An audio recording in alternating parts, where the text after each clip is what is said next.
এই যে অসময়ের বৃষ্টি, এই যে হঠাৎ হঠাৎ শ্রাবণ শেষের দমকা হাওয়া মানুষের বুক ভেঙে চুরে দিচ্ছে। আমি চাই এসব মিথ্যে করে কেউ কারো সবটুকু ভাবে হোক। সে মেঘলা দিনে তার মন খারাপ হোক, তার কাজলের কোল বেয়ে নেমে আসা তীর তীর করে কাঁপতে থাকা চোখ দুখানির আশকারা হোক। সে হোক তার মাথা ব্যথার কারণ, ভীষণ রাগে মুখ ফিরিয়ে নেওয়াটুকু। আবার হলুদ মেখে স্নানে যাওয়ার ঠিক আগ মুহূর্তে তার উত্তেজনা হোক। সে হোক তার পান পাতার দোসর।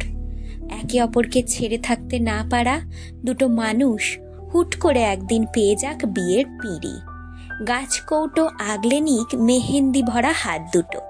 নকশা পাঞ্জাবির গায়ে আঁকি বুকি কাটুক টকটকে লাল সিঁদুর। আমি চাই রোজ রোজ হারানোর ভয় পাওয়া মানুষগুলোর ভয় কোনো দিনও না কাটুক। আর হয়তো থাকতে পারবো না ভেবেও থেকে যাক গোটা একটা জীবন।